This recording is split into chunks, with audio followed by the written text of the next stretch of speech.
Assalamu alaikum wa rahmatullahi wa barakatuh. Takulandirani kuno ku Free Online Madrasa ndipo mukuonerayi ndi episode yachiwiri mu chigawo chathu chokhudza mitala mchisilamu. Mu episode yapita ija timafotokoza za tanthauzo la mitala malingana ndi pachiyankhulo komanso pa sharia. Ndiye tidafotokoza mmenemu kuti mitala pachikhalidwe kapena pachiyankhulo ndiye kuti mwamuna akhale ndi akazi ambirimbiri nthawi imodzi popanda malire ena aliwonse. Koma tikabwera pa sharia, mwamuna akuyeneka kukhala ndi akazi malire anayi ndipo akhale nawo potsatira malamulo amene Allah subhanahu wa ta'ala wapereka. Ndiye kuti pamenepo munthu akuchita mitala mchisilamu. Ndiye ngakhale tafotokoza mu episode imeneyi kuti mitala ndi chinthu chimene Allah subhanahu wa ta'ala adachiyankhula mu Qur'an, komanso mtumiki wake sallallahu alayhi wa alihi wasallam adayichita, alipo asilamu ambiri amene sasangalatsidwa ndi banja lotereri, ndipo iwowo amaliona ngati ndi chinthu chonyasa kwa akazi, komanso mwamuna amene amapanga mitala amamutenga ngati ndi wokonda akazi. Ndiye ni mentality yomwe asilamu ambiri ali nayo. Tidziwe kuti chimene Allah subhanahu wa ta'ala adachipereka kwa akapolo ake kuti achichite sichidzatheka mpaka na tsiku la chiweruzo kukhala chinthu choyipa, chifukwa Allah subhanahu wa ta'ala samalamula al-fahsha wal munkar, samalamula zinthu zonyasa ndi zinthu zoyipa, amalamula zinthu zimene zili zabwino zokhazokha. Ndipo mkati mwa zinthu zimene Allah subhanahu wa ta'ala wazilamula mumakhala ubwino waukulu kwambiri umene ochepa wokha mwa akapolo ake amauzindikira. Ndiye tikufuna kufotokoza kuti mu episode iyi tikhala tikukambirana za kusiyana kumene kulipo pakati pa mkazi ndi mwamuna. Tikaona mu Qur'an mmene mu Allah subhanahu wa ta'ala watifotokozera nkhani zosiyana-siyana, ndipo tikabwera mu sura Ala Imran mmene mutipezamo nkhani ya Imran pamodzi ndi mkazi wake Hanna binti Faqudh. Hanna binti Faqudh ndi amene adali mayi yake a Maryam binti Imran, omwe adali mayi yake a Yesu. Ndiye mayi amene wawo adali munthu woti samabereka. Ndiye kuchokera m'madua awo Allah subhanahu wa ta'ala adawayankha ndi kuwapatsa mwana, koma muchiyembekezo chawo iwo ankayembekezera kuti apatsidwa mwana wa mwamuna, chifukwa cholinga chawo chinali choti mwana amene yuyu adzakhale wochilimika pa chipembedzo komanso adzateteze Masjidil Aqsa umene uli mzikiti wa ku Jerusalem. Koma Allah subhanahu wa ta'ala ndiwozindikira kwambiri kuposa ife. M'malo mwake adampatsa Hanna binti Faqudhi mwana wa mkazi amene ali Maryam. Ndiye mayi amene adayankhula mawu Allah kutiuza, chifukwa mmene amayankhula zimene za Allah ndiodziwa, amawamva. Anayankhula mawu kuti walaysa dhakaru kal untha, sali chimodzimodzi mwamuna ndi mkazi. Kodi amayankhuliranji zimenezi? Tikabwera mu ndemanga yake Ibn Kathir pa mawu amene adanena kuti ai fil quwwa, mwamuna ndosiyana ndi mkazi mu al-quwwa, mphamvu. Mwamuna ali ndi mphamvu kwa basi poyerekeza ndi mkazi. Wal jaladi fil ibada, komanso mwamuna ndiwochilimika kwambiri pa nkhani ya ibada, sabwerera mbuyo, alibe zinthu zomutsekereza kuti iye asachite ibada yomwe Allah subhanahu wa ta'ala adayipereka kwa akapolo ake. Izi muzitsata bwinobwino hadithi yomwe titafotokoze pambuyo pa mawu amene tifuna kuyankhulawa. Mu mawu awawo amene wayankhula Ibn Kathir muli zinthu ziwiri: amuna adawalenga kukhala amphamvu komanso oganiza bwino kusiyana ndi akazi, ndipo amuna amalimbikira kwambiri pochita ibada, satopa chisawawa, ndipo alibe tsiku la holiday, alibe tsiku lopuma. Izi tikuzipeza mu mawu a mtumiki wa Allah sallallahu alayhi wa alihi wasallam. Ibn Kathir sadangoyankhulanso naye zongoyankhula basi, koma anali ndi umboni. Umboni wake ukuchokera kuti Abu Sa'id al-Khudri komanso Abdullah ibn Umar akutifotokozera kuti mtumiki wa Allah, mtendere ndi madalitso zikhale pa iye, adayankhula kwa akazi kunena kuti ma raaitu min naqisati aqlin wa dinin aghlaba lidhi lubbin minkun. Ino akazi ino sindidaonepo munthu amene ali wofoka kwambiri mukaganizidwe kake komanso mukachitidwe kake kachipembedzo. Ndiye adafunsa mmodzi mwa azikazi amene adali pamenepo, ya Rasulallah, ewe mtumiki wa Allah, wama nuqsanu al-aqli wad-din, kodi mmene mukukamba zonena kuti kupunguka kwa kaganizidwe komanso kupunguka kwa kachitidwe ka zinthu pa chipembedzo mukutanthauzanji? Qala, mtumiki anati, amma nuqsani al-aql, tikakamba za kupunguka kwa kaganizidwe kake mmene Allah subhanahu wa ta'ala adamulengera mkaziyu, fashahadatu mra'atayn, mboni ziwiri zazikazi, taadilu shahadata rajulin, zimayimira mu bwalo la milandu la sharia ngati mboni imodzi yayimuna. Kusonyeza kuti mkazi pa malamulo a Allah subhanahu wa ta'ala mukoti sangapereke umboni payekha kunena kuti ine ndikuchitira umboni munthu idu achita izo, koma akhale ndi nzake, akhalepo awiri akaziwa, ndipo iwo adzilimbitsana mtima. Mwachitsanzo ngati wakuba anabwera ku nyumba kuja, ndiye wakuba uja mwamuona kuti ndi osauka, akazi ndithu akakhalapo yekha sachitira umboni, aziganizira za condition ya mwamuna amene uja. Koma akakhalapo awiri adzipondana phazi kuti inu tangonenani, kusonyeza kuti iwo pa awiri akuyimira mwamuna mmodzi. Kumeneko ndiye ndi kupunguka kwa kaganizidwe kawo. Izakunena ndani? Mtumiki wa Allah. Wama yantiqu anil hawa, ndipo mtumiki yusamangoyankhula zochokera mukufuna kwake, koma kuti umene udali wahyun yuha, udali utenga, chidali chivumbulutso chochokera kwa Allah subhanahu wa ta'ala.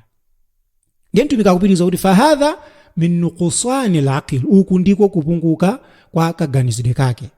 Watamkuthu layali ya ma tusalli wa tuftiru fi Ramadan, ndipo ilipo nthawi yomwe iyeyu usiku ndi usana saswali,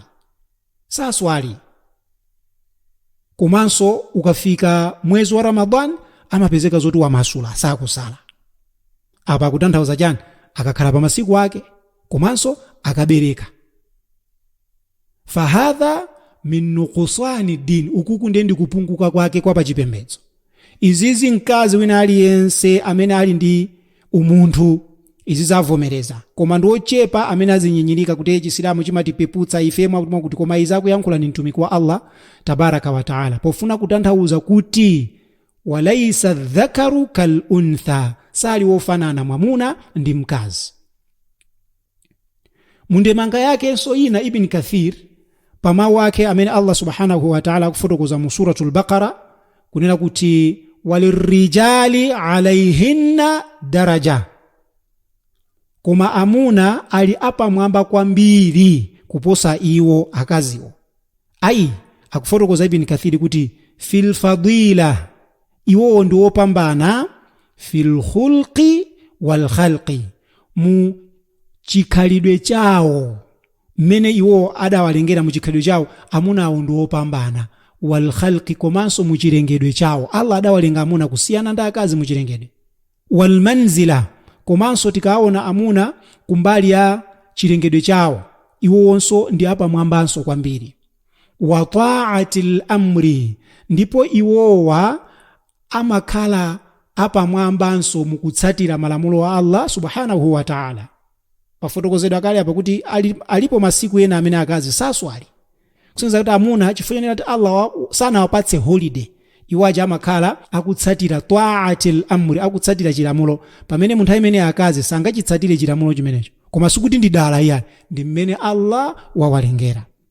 Komanso akupitiriza kuti wal infaqi, mukagwiritsidwe ntchito kachuma chawo, amakhala oganiza bwino kusiyana ndi akazi. Mumuone mkazi amatha kupanga business akupeza 500,000 pa mwezi, mwamuna akupanga business akupeza so 500,000 pa mwezi. Muona kuti ndrama ya mwamuna imakhala yambiri kusiyana ndi ya wankazi. Ya wankazi sidziwika amene amagwirisira ntchito yatha, pomafika 15 16 17 ndrama ija palibepo. Wapanga nayo chani ndrama? zinthu zake zosadziwika bwino, pamene mwamuna ndalama imene akhoza kumudyetsa mkazi komanso chabwino akazi kuwadyetsa mpaka na mwina miyezi ngati miyezi 5, ndalama yake yomweyotu. So amagwiritsira ntchito bwino chuma chawo. Walqiyami bilmasalih, komanso amunawa amakhazikika, amayima nji pa zinthu zabwino. Walfadli, ndi zinthu zimene zili zopambana fi dunya wal akhirah, zimene zili zokhudza pa dziko lapansi pano komanso za ku akhirah. Kupambana kwake apa amalimbikitsana zinthu za dini. Mumaona kuti mwamuna satopa, amapezeka zoti akuwayitanira anzake ku zinthu zabwino, pamene mkazi abwera ndikumamufola, ino simukundipatsa nthawi, ndi chifukwa chani mukungopanga malesoni kunzikitiko malo moti mudzibwera tizicheza kuno. Koma kuiwala kunena kuti ni ntchito yake mwamunayo yoti akoze society yomwe mkazi yonse akukhala pamodzi ndi ana. Ngati society yo sikonzedwa zipanga affect iyeyo ndi anawo, mkazi mezo saganizira, angoganizira za nthawi yake basi. So kumeneko ndiye ndikupunguka kumene mtumiki wa Allah sallallahu alayhi wasallam adakufotokoza. Ndipo tikaona mu kuyankhula kwina Imamu al-Qurtubi mu tafsiri yake akunena kuti inna rijal, nditudi amuna, lahum fadilatun fi ziyadati al-aqli wat-tadbir, ali ndi ubwino khala ndi nzeru kwambiri komanso kudziwa bwino pa nkhani yoyendetsa zinthu. Ali ndi ubwino. Pachifukwa chimenecho faju'ila lahum haqqul qiyami alayhinna lidhalik, Allah subhanahu wa ta'ala adawapatsa amunawa qiwama pa akazi. Tikati qiwama ndiye kuti adziwayang'anira akazi komanso kuwasamalira ndi kuwateteza. Ndifake tikunena kuti pali kusiyana pakati pa mwamuna ndi mkazi. Tikaona mukufotokoza kwake Al-Hasan al-Basri adatsindika kunena kuti la yazalu nasu bi khairin ma tabayanu, anthu sadzasiya kukhalabe muzabwino ngati akusiyana. Iwo sadzasiya kukhala muzabwino as long as pali ma differences among them, anthu adzakhalabe muchani muzabwino. Fa idha stawaw, koma munthawi yomwe atadzafanane, fadhaka hina halakahum, pamenepo ndi pamene adzaonongeke. Singiza kuti pakhale ena ophunzira kwambiri, ena olungama kwambiri, pakhale anthu amene ali ochirimika, pakhale anthu amene adzipezeka zoti akuphunzira kwa ena, akazi kukhala osiyana ndi amuna muzochitika zawo ndi zina zotero. Izi zili chomwechi chifukwa choti udindo wa mwamuna, udindo wa amuna ndi akazi amene akukhala m'mayiko oti sachisilamu udaonongedwa. Akazi akumapikisana poyerayera ndi amuna kumbali ya ntchito. Amuna amapezeka zoti akasumira akazi yawo kuti sakuwathandiza. Ndiye muona kuti amuna ifota akumakhala pakhomo basi ati akamusumira mkazi kuti sakumandithandiza. Muona kuti zovala za akazi sizisiyana ndi za amuna. Amuna akuvala ndolo, zibangiri, komanso akumavala ma necklace. Ndipo pakadali pano mabungwe anakhazikitsidwa oteteza akazi amwano amene amapezeka zoti akumuchitira mwano mwamuna wawo. Komanso amuna akumapezeka zoti akuthawa udindo wawo umene uli wosamalira ana ndi kumusamalira mkazi, komanso ndi kumamukwaniritsa mkazi zilakolako zake. Mwalo mwake amuna amenewa akuthawa udindo wogona nawo, akumakagonana ndi akazi ena kunja akoyendayenda mpaka nakumakhala ndi chani ndi kalenda. Ndikagonana ndi wakuti, ndikagonana ndi wakuti, ndikagonana ndi wakuti. Mkazi adatayiratu ufulu ndi udindo wake umene sharia idamupatsa, ndipo mwamuna adatenga udindo ndi ufulu wa mkazi. Mudziko kapena dera ngati limeneli sizodabwitsa kuwapeza akazi akudana ndi mitala kwambiri, komanso kuwapeza amuna akuiopa mitalayo ndi kusankha kukhala ndi zibwenzi. Ndi akazi ochepa m'mayiko osiyanasiyana kapena m'madera amene tikukhalawa amene mudzawapeze ali ovomera kuvomera mwamuna wawo kuti akhale mtsogoleri, komanso kukhala odzipereka pa mwamuna ndi ochepa. Chifukwa akazi ambiri kumvera ndi kudzipereka kwa mwamuna sichikhala chinthu chofunikira pa iwo. Ndiye muona kuti alipo ena mwa akazi amene amavomereza kuti pali kusiyana pakati pa amuna ndi akazi, koma ambiri izi sangavomereze. Gulu lambiri lomwe lero lino tikhoza kulitcha kuti akazi achikunja ochitenga chisilamu ngati ndi chotsalira, limanena kuti mkazi ndi mwamuna ndi chimodzimodzi, ndipo pa banja onse ali ndi udindo ofanana. This is why mwapeza kunena kuti mwamuna akafuna kukwatira mkazi wina amanena kuti sungakwatire mkazi wina popanda chilolezo cha ine, akuti iwo ndampase mwamunayo go ahead. Why? Akudzitenga kuti iwo ali ndi mphamvunso. Ndiye mudzapeza kuti madera ngati amenewa kapena mayiko ngati amenewa akazi akuchitiridwa nkhanza ndi amuna awo. Nanga si mwamunayo mukumukaniza ufulu wake, ndiye chimene angachite ndi chani? Akumabwera mochedwa pa nyumba, kumapezeka zoti ndalama akalandira kumakamwamowa, basi umakagonana ndi azikazi ena uko, akazi mkumadandaula. Ndiye muonanso kuti akazi amenewa akupezeka zoti akugwira ntchito ndi kumakagonedwa ndi mabwana awo ndi cholinga choti akwezede udindo ku ntchito, kapena kukhala akazi oyendayenda chifukwa choti akufuna kusatsalira pamaso pa anthu. Ndipo mudzapeza kuti ntchito zambiri zimene zili zapansi pa dziko lapansi pano, amene akugwira ndi ndani? Ndi akazi. Monga kuyitanira malonda kudzera pa video kandi pa audio, kulandira alendo m'malo ogona, kugawa zakudya m'malo odyera, kukhala kashiya mu golosale ndi ntchito zina zotero. Chisilamu chidayala udindo wa mkazi komanso wa mwamuna bwinobwino. Ndipo Allah tabaraka wa taala sadakondere wina aliyense pa udindo wake. Mwamuna pa chilengedwe chake wapatsidwa udindo woyang'anira akazi, ndipo mkazi wapatsidwa udindo womvera ndi kudzipereka kwa mwamuna fakat. Basi kuti dziko lisakhale losokonekera, pakuyeneka kuti amuna akwaniritse udindo wawo kuti alandire ufulu wawo, ndipo akazi akuyeneranso kukwaniritsa udindo wawo kuti alandire ufulu wawo. Ufulu sumabwera munthu asanakwaniritse udindo wake. Tikafika hapo ndikusiyeni manja mwa Allah tabaraka wa taala. Tikumane mu episode iyi kubwerayi, yomwe tidzakhale tikutambasulaso nkhani zina monga ngati zolinga za mitala, kuti kodi mitala icholinga chake ndi chani kwenikweni. Wassalamu alaikum wa rahmatullahi wa barakatuh.